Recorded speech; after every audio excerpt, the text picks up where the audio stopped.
आप सभी को मेरा नमस्कार। दिल्ली आईएएस एकेडमी के यूट्यूब प्लेटफॉर्म पर आप सभी का स्वागत है। तो हम अपनी पॉलिटी एंड गवर्नेंस की सीरीज में आज जिस एमसीक्यू को सॉल्व करेंगे वो हमारा टॉपिक है फंडामेंटल राइट, मौलिक कर्तव्य, नीति के निर्देशक, directive principle of state policy और मौलिक कर्तव्य यानी कि जिसको हम कहते हैं फंडामेंटल ड्यूटीज। इससे रिलेटेड हमारे जो एमसीक्यूज हैं उनको सॉल्व करेंगे इम्पोर्टेंटली। और कुछ और भी इसमें जैसे प्रश्न मिल जाएंगे, जैसे मंत्रिपरिषद का प्रश्न है, केंद्र राज्य संबंध से कुछ प्रश्न है, तो उनको भी हम चेक कर लेंगे, लेकिन मुख्य रूप से हम इन्हीं पर ही डिस्कस करेंगे। तो हम अपने सीरीज को स्टार्ट करते हैं और हमारा क्वेश्चन नंबर 1 है सूची 1 तथा सूची 2 को सुमेलित करना है। यहाँ 2 सूचियां दी गई है और हमें मैच कराना है कि इनका जिक्र हमारे संविधान में कहाँ कहाँ पर आता है। सबसे पहला है हमारा मौलिक कर्तव्य। मौलिक कर्तव्य की अगर हम बात करें तो मौलिक कर्तव्य जो हमने सोवियत संघ रूस से जो प्रेरित है, पहले हमारे संविधान में नहीं थे, लेकिन इन्हें हमारे संविधान में जोड़ा गया 42वें संविधान संशोधन 1976 के द्वारा। प्रश्न ऐसे भी पूछा जाता है कि मौलिक कर्तव्य किसकी सिफारिश पर जोड़े गए, तो मौलिक कर्तव्य सरदार स्वर्ण सिंह कमेटी की सिफारिश पर जोड़े गए, जिसका जिक्र हमारे संविधान में अनुच्छेद 51 क में हमें मिलता है। और इसकी अगर हम बात करें मौलिक कर्तव्य की, तो मौलिक कर्तव्य संविधान का 42वां संविधान संशोधन है, यानी कि ए का हमारा जो मैच होगा वो होगा 3, क्योंकि मौलिक कर्तव्यों को 42वें संविधान संशोधन 1976 से जोड़ा गया। इसके अलावा अगर हम बात करें, संसद मौलिक अधिकारों में संशोधन कर सकती है, ऐसा केशवानंद भारतीयवाद में कहा गया है। और केशवानंद भारतीयवाद 1973 में आया था। 13 न्यायाधीशों की बेंच थी, सबसे बड़ी बेंच थी। तो बी का हमारा 4 हो जाएगा।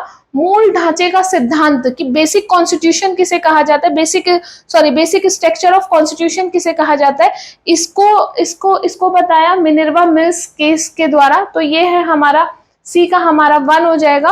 और इंसानों के अनैतिक व्यापार का निषेध, यानी कि हमने फंडामेंटल राइट की बात करी थी और फंडामेंटल राइट्स में हमने राइट टू एक्सप्लॉयटेशन यानी कि शोषण के विरुद्ध अधिकार की भी चर्चा करी, जिसमें हमने कहा कि अनुच्छेद 23 और 24 हमारे शोषण के विरुद्ध अधिकार के अंतर्गत आते हैं। अनुच्छेद 23 की व्याख्या है कि मानव का दुर्व्यापार करना प्रतिषेध है, यानी कि ह्यूमन ट्रैफिकिंग जो इंसानों को बेच दिया जाता है, तो उसमें प्रतिषेध है। अनुच्छेद 23 के अनुसार मौलिक अधिकारों का उल्लंघन है अगर कोई व्यक्ति ऐसा करता है, तो मानव के अनैतिक व्यापार यानी कि दुर्व्यापार, किसी गलत काम के लिए उसको बेचा जाना। तो ऐसे में इसका जो वर्णन है वो है हमारा कौन से अनुच्छेद के माध्यम से, अनुच्छेद 23 के माध्यम से। तो डी का हमारा क्या हो जाएगा, डी का हमारा 2 हो जाएगा। तो हमारा जो कूट बनेगा वो बनेगा 3 4 1 2। तो हम मिला लेते हैं 3 4 1 2, हमारा यही ऑप्शन सही है। ऐसे प्रश्नों में हमें ये भी ध्यान देना होगा, जैसे हम मान लीजिए कि हमें कोई एक आता है, जैसे हमको पता है कि फंडामेंटल ड्यूटीज जो है वो हमारा 42nd कॉन्स्टिट्यूशनल अमेंडमेंट है। तो अगर हमें एक भी हमारा मैच कर रहा है मौलिक कर्तव्य, हमको एक पता है, तो ए का हमको पता है कि 3 है, तो हम मैच करा लेंगे कि ए का 3 कहाँ पर आ रहा है, ए का 3 एक ही जगह पर आ रहा है, तो हमारा राइट आंसर हमें मिल जाएगा। क्रॉस चेक करने के लिए हम कर सकते हैं, लेकिन यहाँ पर कई बार ऐसे में एक को मैच करा के हमारा टाइम भी बच जाता है अगर कोई और ऑप्शन उसमें ना हो। तो आगे बढ़ते हैं। बंधुआ मजदूर उन्मूलन अधिनियम संसद ने पारित किया था 1971, 1976, 1979, 1981। बंधुआ मजदूरी की अगर हम बात करें तो इस पर जो संसद ने कानून अधिनियमित किया वो किया हमने 1976 में। बंधुआ मजदूरी जो सामाजिक आर्थिक रूप से जो व्यक्ति थे, यानी कि जो कमजोर पक्ष था, जो लोग समाज में आर्थिक रूप से कमजोर थे, उनका शोषण होता था, उनसे बंधुआ मजदूरी कराई जाती थी जबरन। तो ऐसे में संसद कानून लेके आई बंधुआ मजदूरी उन्मूलन, यानी कि बंधुआ मजदूरी को खत्म किया गया ताकि समाज में आर्थिक और सामाजिक रूप से लोगों को मजबूत किया जाए। तो ये जो कानून पारित हुआ ये 1976 में हुआ, कई बार पूछा जाता है। क्वेश्चन नंबर 3, निम्नलिखित में से कौन एक राज्य के नीति निर्देशक सिद्धांतों का उद्देश्य नहीं है, यानी कि कौन सा हमारे 4 ऑप्शंस में से ऐसा कौन सा ऑप्शन है जो हमारे directive principle of state policy को जस्टिफाई नहीं करता है। जब हम directive principle of state policy की बात करते हैं तो इसका कहने का मतलब है कि ये जो हमारे संविधान में इसका जो वर्णन है, ये हमारे संविधान में इसका वर्णन है भाग 4 के अंतर्गत, और भाग 4 में अनुच्छेद 36 से 51 तक का इसका वर्णन है। ये हम नीति के निदेशक तत्व जो है वो आयरलैंड से ग्रहण किए गए हैं, और इनका जो उद्देश्य है वो है कल्याणकारी राज्य की स्थापना करना, यानी कि to establish the welfare state, इसका उद्देश्य है। अब हमें ये देखना है कि ये जो नीति के निदेशक तत्व हैं, ये कौन सा स्टेटमेंट ऐसा है जो उसको जस्टिफाई नहीं कर रहा है। जैसे मैंने आपसे कहा कि इसका उद्देश्य पूछा जाता है कि ये किन उद्देश्यों से हमने अपने संविधान में रखा, तो इसको अपने संविधान में रखने का जो उद्देश्य था वो एक कल्याणकारी राज्य की स्थापना करना था, यानी कि सरकार उन सभी लोगों की चिंता करे जो वंचित वर्ग हैं, तो उनकी चिंता करने के लिए सरकार ने ऐसे प्रावधान हमारे संविधान में रखे जिसके माध्यम से सरकार आर्थिक, सामाजिक, राजनीतिक से जो पिछड़े हुए लोग हैं उनकी मदद करती है योजना बना के, योजनाओं के माध्यम से। तो कल्याणकारी राज्य की स्थापना करना इसका राइट है, ये इसी के अंतर्गत आता है, इसी के उद्देश्यों से रखा गया है। सामाजिक आर्थिक न्याय को सुनिश्चित करना, ये भी हमारा directive principle of state policy के अंतर्गत है। एक धार्मिक राज्य की स्थापना करना, और डी ऑप्शन है हमारा एक धर्मनिरपेक्ष राज्य की स्थापना करना। तो हमारा जो इसका जो राइट आंसर होगा वो है एक धार्मिक राज्य की स्थापना करना। धार्मिक राज्य की स्थापना करना directive principle of state policy यानी कि नीति के निर्देशक तत्वों का उद्देश्य नहीं है, तो सी इसका राइट आंसर हो जाएगा। क्वेश्चन नंबर 4 की बात करते हैं। भारतीय संविधान में सम्मिलित नीति निर्देशक तत्वों की प्रेरणा हमें किस संविधान से प्राप्त हुई है? तो अभी अभी हमने डिस्कस किया कि ये जो प्रावधान थे, क्योंकि हमारे संविधान में कई सारे जो चीजें हैं वो हमारे 1935 के अधिनियम से, भारत शासन अधिनियम 1935 से प्रेरित है, और कुछ चीजें हमारे अन्य देशों के संविधान से प्रेरित है, जिसमें अगर हम नीति के निर्देशक तत्वों की बात करें तो ये हमने आयरलैंड से लिए हैं। तो प्रश्न ऐसे भी पूछा जाता है कि संविधान में इसको हमने कहाँ से ग्रहण किया, तो हमने इसको आयरलैंड से ग्रहण किया है, तो डी इसका राइट आंसर होगा।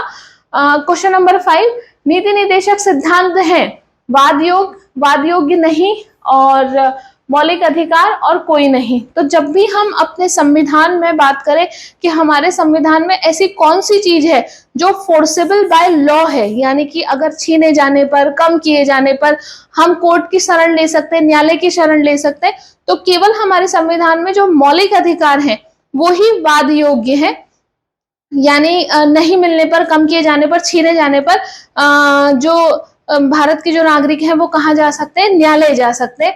बाकी की जो भी चीजें, चाहे हम मौलिक कर्तव्यों की बात करें, डीपीएसपी की बात करें, संविधान की प्रस्तावना की बात करें, तो ये कोई भी हमारे वाद योग्य नहीं है। तो यहाँ पर यही पूछा है कि ये इसका नेचर कैसा है, डीपीएसपी का प्रकृति कैसी है, नेचर कैसा है, तो ये हमने कहा कि ये वाद योग्य नहीं है, तो बी इसका राइट आंसर होगा। समान कार्य के लिए समान वेतन भारत के संविधान में सुनिश्चित किया गया है। Equal pay for equal work, ये हमारा कहाँ, किसके तहत किया जाता है, तो ये हमारा राज्य के नीति निर्देशक सिद्धांतों का अंग है। इसका उद्देश्य है कि लैंगिक भेदभाव को कम किया जाए, यानी कि अगर कोई एक जगह पर एक साथ काम करता है तो उसमें पुरुष और महिला में भेद ना हो। अगर कोई समान कार्य कर रहा है तो उस समान कार्य के लिए उसको समान वेतन दिया जाए, जो कि हमारा इसके अंतर्गत आता है, तो बी इसका राइट आंसर हो जाएगा। क्वेश्चन नंबर 7, सूची 1 तथा सूची 2 को सुमेलित कीजिए तथा नीचे दिए गए कूट से सही उत्तर चुनिए। संविधान में अनुच्छेद और उनके विषय दिए गए हैं। अगर हम आर्टिकल 40 की बात करें, अनुच्छेद 40 की बात करें, तो अनुच्छेद 40 ग्राम पंचायतों का गठन हमें पता है कि किससे होता है, हमारा अनुच्छेद 40 से होता है। पंचायतों के गठन से संबंधित हमारे संविधान में 2 जगह पर अनुच्छेदों के माध्यम से इसका वर्णन है। एक है अनुच्छेद 40 ग्राम पंचायतों का गठन, और एक है अनुच्छेद 243। जब हम अनुच्छेद 40 की बात करते हैं तो यहाँ पर ये राज्य सरकारों के ऊपर निर्भर करता था कि यदि कोई राज्य सरकार चाहे तो वो अपने राज्य में पंचायत की व्यवस्था ला सकती है। लेकिन जब हम अनुच्छेद 243 की बात करते हैं तो अनुच्छेद 243 का कहने का मतलब है कि पूरे भारत में जब पंचायतों को संवैधानिक दर्जा दिया गया, तो अब जब संवैधानिक दर्जा दे दिया गया तो कहा गया कि अब सभी जगह भारत में पंचायतें लागू की जाएंगी। तो जब हमारे पास ऑप्शन था कि लागू करना, राज्य चाहे तो लागू करे या ना करे, तो ऐसे ये जो हमारा प्रावधान था, ये हमारा अनुच्छेद 40 के अंतर्गत था। लेकिन संवैधानिक दर्जा जब दिया गया कि पंचायतों का गठन किया जाएगा, तो तब अनुच्छेद 243 आ जाता है। तो जब भी हमारा 40 और अनुच्छेद 243 की बात हो, तो दोनों ही आर्टिकल हमारे पंचायतों से संबंधित है, पर बस दोनों में थोड़ा थोड़ा अंतर है। तो आर्टिकल 40 की अगर हम बात करें तो ग्राम पंचायतों का गठन, अनुच्छेद 41 की अगर हम बात करें तो हमारा अनुच्छेद 41 है काम करने का अधिकार, यानी कि 2। अनुच्छेद 44 की बात करें तो समान नागरिक संहिता, जिसको हम यूनिफॉर्म सिविल कोड कहते हैं। और अनुच्छेद 48 की अगर हम बात करें तो कृषि एवं पशुपालन का गठन, यानी कि 1, 2, 3, 4। तो 1, 2, 3, 4 ए हमारा राइट आंसर हो जाएगा। आर्टिकल 44 की बात करें और इसमें अगर हम यूनिफॉर्म सिविल कोड की बात करें, समान नागरिक संहिता क्या होती है, तो यानी हमने कहा कि एक भारत श्रेष्ठ भारत, एक भारत श्रेष्ठ भारत की संकल्पना को जो जस्टिफाई करता है वो हमारा समान नागरिक संहिता करता है। यानी कि भारत में चाहे कोई किसी भी धर्म का हो, लेकिन जो कानून होंगे वो सबके लिए क्या होंगे, एक जैसे होंगे। जैसे विवाह एक तरीके, तलाक एक तरीके का, अगर हम बात करें गोद लेने की प्रक्रिया एक तरीके की, भूमि ट्रांसफर करने की प्रक्रिया एक तरीके की। तो कानून इन सब चीजों को लेकर कैसे, एक जैसे। ऐसे में हमारा जो उत्तराखंड राज्य है, ये उत्तराखंड राज्य कानून पारित करके समान नागरिक संहिता को लागू करने वाला पहला राज्य बनने जा रहा है। गोवा भी है समान नागरिक संहिता को, लेकिन गोवा में समान नागरिक संहिता, गोवा जब हमको पुर्तगालियों से स्वतंत्र होकर मिला, तो गोवा में समान नागरिक संहिता तभी से ही लागू थी। लेकिन अगर हम बात करें कि कानून पारित करके ऐसा पहला कौन सा राज्य है जो समान नागरिक संहिता को लागू करेगा, तो वह है हमारा उत्तराखंड। उत्तराखंड में रंजना देसाई की अध्यक्षता में यूसीसी को लेकर कई सारी सिफारिशें की गई और सरकार ने उस पर संज्ञान लिया। तो यूसीसी कानून उत्तराखंड बहुत जल्दी लागू करेगा। तो ये हमारे लिए इम्पोर्टेंट है, कई बार इससे रिलेटेड प्रश्न पूछा जा सकता है कि समान नागरिक संहिता का वर्णन हमारे संविधान में कहां पर, तो नीति के निर्देशक तत्वों में अनुच्छेद 44 के माध्यम से। और आर्टिकल 48 कृषि एवं पशुपालन का गठन, तो ए इसका राइट आंसर हो जाएगा। क्वेश्चन नंबर 8, भारतीय संविधान का कौन सा भाग अंतरराष्ट्रीय शांति और सुरक्षा के प्रति राज्य के उत्तरदायित्व का उल्लेख करता है? तो अंतरराष्ट्रीय शांति और सुरक्षा भी राज्यों का कर्तव्य होगा, राज्यों की नीति के निर्देशक तत्वों के तहत राज्य इस पर क्या करेंगे, अपने अनुसार, मतलब परिस्थितियों के अनुसार कानून बना सकते हैं। तो ये भी हमारा सी इसका राइट आंसर हो जाएगा। निम्नलिखित में से कौन सा नीति निर्देशक तत्व है? समान नागरिक संहिता, प्रेस की स्वतंत्रता, धर्म की स्वतंत्रता, विधि के समक्ष समानता।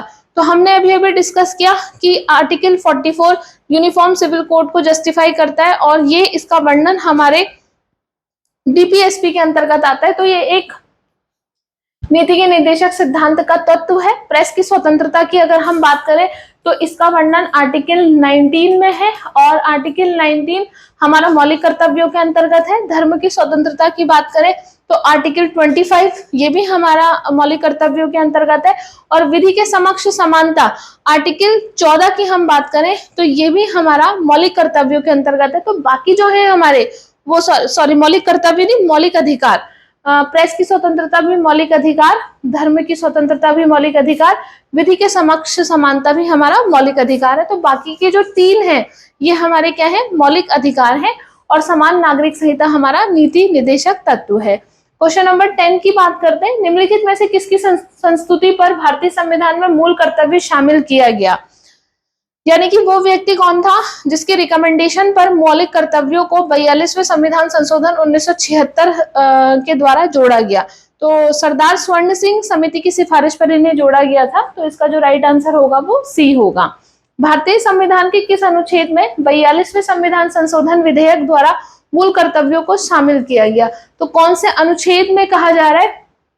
तो अगर हम अनुच्छेद की बात करें तो 51 क, ये जो है हमारा 51 क के अंतर्गत आता है मौलिक कर्तव्य, तो बी इसका राइट आंसर हो जाएगा। क्योंकि 36 से 51 तक का हमारा नीति के निर्देशक तत्व है, यानी कि भाग 4 कुछ इस तरीके से समझ सकते हैं।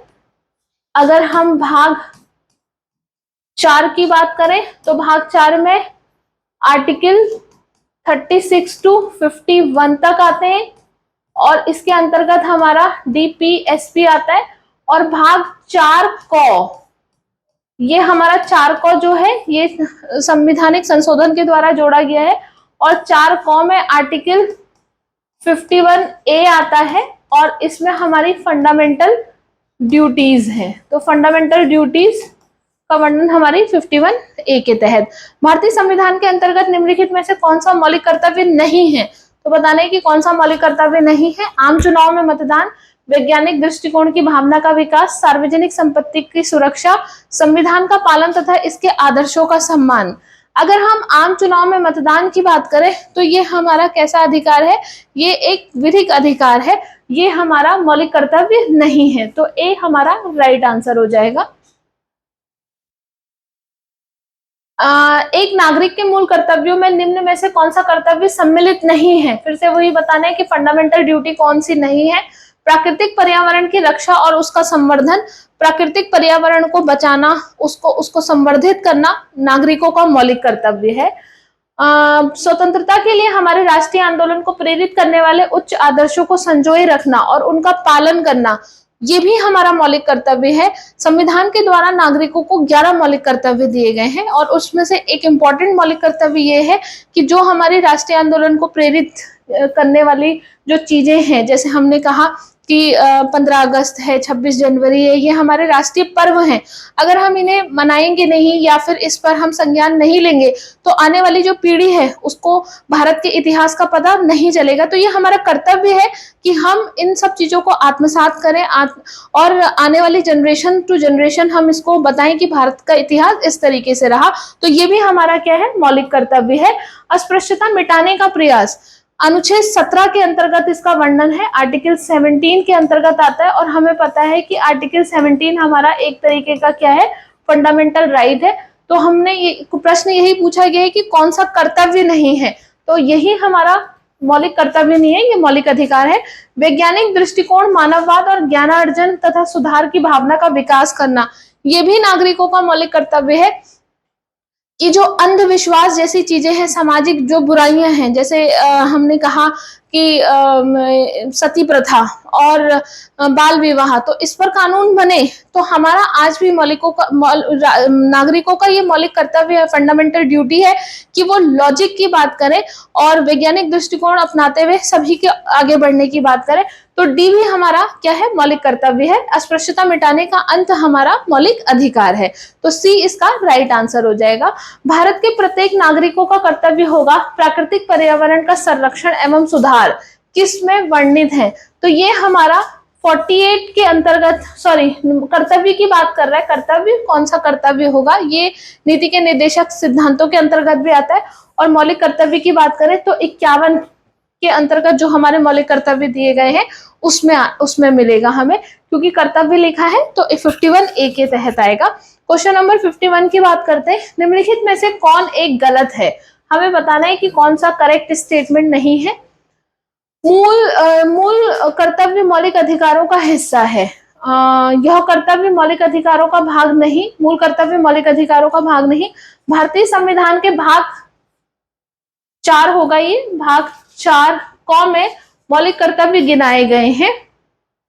अनुच्छेद 51(1) प्रत्येक नागरिकों के मौलिक कर्तव्य की व्याख्या करता है। तो हमें बताना है कि कौन सा स्टेटमेंट हमारा सही नहीं है। मूल कर्तव्य मौलिक अधिकारों का हिस्सा है।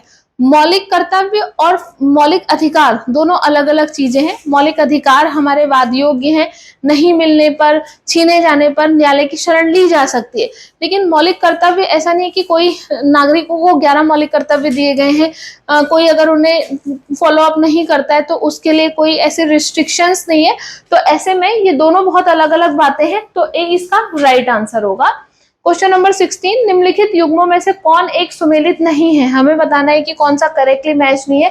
भाग 2 नागरिकता, संविधान की भाग 2 हमारी नागरिकता विषय है, इसके अंतर्गत सही है। भाग 3 मूल कर्तव्य सही है। भाग 4 राज्य के नीति निदेशक तत्व, ये भी सही है। भाग 5 हमारा मूल कर्तव्य, ये गलत है। भाग 5 हमारा जो है वो है हमारा केंद्र सरकार, यानी कि अगर हम राइट की बात करें कि भाग 5 के अंतर्गत क्या आता है, तो भाग 5 के अंतर्गत हमारी सेंट्रल गवर्नमेंट का वर्णन है, तो ये सही है, ये गलत है। मूल कर्तव्य की अगर हम बात करें तो मूल कर्तव्य का हमारे संविधान में भाग 4 क में वर्णन हमें मिलता है, तो इसीलिए ये वाला हमारा करेक्टली मैच नहीं है, तो डी इसका राइट आंसर होगा। भारतीय संविधान में कितने मौलिक कर्तव्य हैं? 9, 11, 12, 20। जब भी हम मौलिक कर्तव्यों की बात करें तो हमारे संविधान ने नागरिकों को 11 मौलिक कर्तव्य दिए हैं। पहले इनकी संख्या 10 थी, लेकिन 86वें संविधान संशोधन 2002 के द्वारा 11वां मौलिक कर्तव्य भी सौंपा गया, जिसमें माता पिता और जो गार्जियन है उनको मौलिक कर्तव्य सौंपा गया कि ये उनका कर्तव्य होगा कि अपने बच्चों को वो स्कूल भेजे, जो कि सरकार जो प्रावधान कर रही है। जैसे सरकार ने कहा कि हम निःशुल्क शिक्षा प्रदान करेंगे, अगर माता पिता अपने बच्चों को स्कूल ही नहीं भेजेंगे तो सरकारों के जो प्रयास है वो क्या हो जाएंगे, उतने फलीभूत नहीं हो पाएंगे। इसलिए जहां हमने मौलिक अधिकार जोड़े, वहीं हमने माता पिता और गार्जियन को भी ये कर्तव्य दिया कि वो भी अपने बच्चे को स्कूल तक भेजे। तो 11वां मौलिक कर्तव्य 86वें संविधान संशोधन 2002 के द्वारा जोड़ा गया, तो इसकी संख्या 11 है मौलिक कर्तव्यों की, तो बी इसका राइट आंसर होगा। एक संघीय व्यवस्था और केंद्र में द्वैध शासन भारत में लागू किया गया था, तो जो हमारा केंद्र में द्वैध शासन लागू किया गया था ये 1935 के अधिनियम से किया गया था, तो सी इसका राइट आंसर हो जाएगा क्वेश्चन नंबर 18 का। भारतीय संविधान का प्रथम प्रारूप तैयार किया था बी आर अम्बेडकर द्वारा, के संथानम के द्वारा, बी एन राव के द्वारा और के एम मुंशी के द्वारा। तो जो प्रारूप है वो जो हमारा तैयार हुआ था वो हमारा बी एन राव के द्वारा तैयार हुआ था, तो सी इसका राइट आंसर हो जाएगा। निम्नलिखित में से कौन एक युग्म सही सुमेलित है? तो हमें बताना है कि कौन सा सही सुमेलित है। संविधान का दूसरा भाग मौलिक अधिकार, गलत, ये भाग 3 है, भाग 3 है, यहाँ भाग 2 दे रखा है। संविधान का तीसरा भाग नागरिकता, गलत, ये भाग 2 है, पार्ट 2 के अंतर्गत हमारी नागरिकता का वर्णन है। संविधान का चौथा भाग मौलिक कर्तव्य, संविधान का गलत, भाग 4 क मौलिक कर्तव्य का वर्णन आता है। और संविधान का 5वां भाग राज्य के नीति निदेशक सिद्धांत, तो ये तो कौन सा सही सुमेलित है बताना है हमें। संविधान का चौथा, अच्छा 4 क, सॉरी ये 4 क दे रखा है, सही है ये 4 क, तो ये गलत नहीं होगा, ये राइट है हमारा। और 5वां भाग राज्य के नीति निदेशक तत्व, तो यही हमारा गलत है, ये भाग 4 है, तो ये हमारा ये वाला हमारा सही है, बाकी सब हमारे रॉन्ग मैच है। क्वेश्चन नंबर 21, सूची 1 तथा सूची 2 को सुमेलित कीजिए और नीचे दिए गए कूट से सही उत्तर चुनना है। संविधान का भाग 9, यहाँ पर ये ध्यान में रखना है कि भाग ऐसे 9 ऐसे रोमन में दिया जाता है, तो ऐसे में वहां हमें इस 9 में और इसमें हमें कंफ्यूजन हो जाता है, तो ये 9 है और ये 11 है। तो संविधान का भाग 9 पंचायत यानी कि 3। संविधान का भाग 8 हमारा किससे संबंधित है? संघ राज्य क्षेत्र से। भारतीय संविधान का 4 क मूल कर्तव्य, तो हम सी का मिला लेते हैं, सी का 4। 9 क हमारा नगर पालिका, तो ये हो गया हमारा 2 और ये हो गया हमारा 1। 3 1 4 2, 3 1 4 2 हमारा ए राइट आंसर हो जाएगा। इस तरीके से मैच कर सकते हैं। क्वेश्चन नंबर 22, सूची 1 तथा सूची 2 को सुमेलित करना है फिर से। अच्छा, ये वाले जो क्वेश्चन है सूची 1 तथा सूची 2 को इसमें कई सारे, क्योंकि ये एक क्वेश्चन सॉल्व नहीं हो रहा है, ये 3-4 क्वेश्चन सॉल्व हो रहे हैं, ताकि इसमें आपको बहुत सारी चीजें पता चल रही है, तो ऐसे क्वेश्चन बड़े इंपॉर्टेंट हो जाते हैं। तो 7वीं अनुसूची, इनको बहुत ध्यान से देखना चाहिए। 7वीं अनुसूची की बात करें तो 7वीं अनुसूची में हमारी है विधायी शक्तियों का वितरण। तो 7वीं अनुसूची हमारे विधायी शक्तियों का वितरण करती है, जिसमें केंद्र सूची, राज्य सूची और समवर्ती सूची आती है। तो ये हमारा ए का हो जाएगा 3। 8वीं अनुसूची की बात करें तो 8वीं अनुसूची में हमारी 22 भाषाओं का वर्णन आता है, तो 1। 9वीं अनुसूची की बात करें तो 9वीं अनुसूची में हमारा कुछ अधिनियमों का विधि मान्यकरण, तो 9वीं अनुसूची में आ जाएगा हमारा 4। और 10वीं अनुसूची दल बदल यानी कि 2, तो 3 1 4 2, 3 1 4 2, तो सी हमारा राइट आंसर होगा। जिसमें जो हमारी 9वीं अनुसूची है, ये 9वीं अनुसूची में ध्यान रखना है कि 9वीं अनुसूची हमारे संविधान का पहला संविधान संशोधन है, 1952 में किया गया था। भूमि अधिग्रहण इसका विषय है, जिसको हम कुछ अधिनियमों का विधि मान्यकरण भी कहा जाता है। तो 9वीं अनुसूची ध्यान में कर लेंगे। 9वीं अनुसूची संविधान का पहला फर्स्ट संविधान संशोधन, पहला संविधान संशोधन पूछे कि कौन सा हुआ था, तो 1952 से हमने पहले संविधान संशोधन से 9वीं अनुसूची जोड़ी थी। आगे बढ़ते हैं, क्वेश्चन नंबर 23। भारत के संविधान के अंतर्गत विषय तथा संबंधित सूची के बारे में निम्न में से कौन सा सुमेलित नहीं है। फिर से बताना है कि कौन सा सुमेलित नहीं है। और ऐसे प्रश्न जो लिए जा रहे हैं वो इसीलिए ताकि आपको एक प्रश्न में ही 3-4 प्रश्न मिल जाए। 1 की अगर हम बात करें तो संवर्ती सूची का विषय है, सही बात। शेयर बाजार की बात करें तो संवर्ती सूची का विषय नहीं है शेयर बाजार, शेयर बाजार केंद्र सूची का विषय है, तो ये केंद्र सूची के अंतर्गत आता है। और डाकघर की बात करें तो संघीय सूची, सही बात। और जन स्वास्थ्य की बात करें तो राज्य सूची, ये भी सही है। केंद्र सूची ऐसे विषय जिस पर कानून बनाने का अधिकार केवल केंद्र को हो।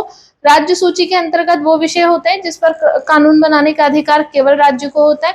और संवर्ती सूची में हमारे केंद्र और राज्य मिलकर कानून बनाते हैं। तो 1 पर संवर्ती सूची कॉन्करेंट लिस्ट यानी कि केंद्र और राज्य दोनों कानून बना सकते हैं।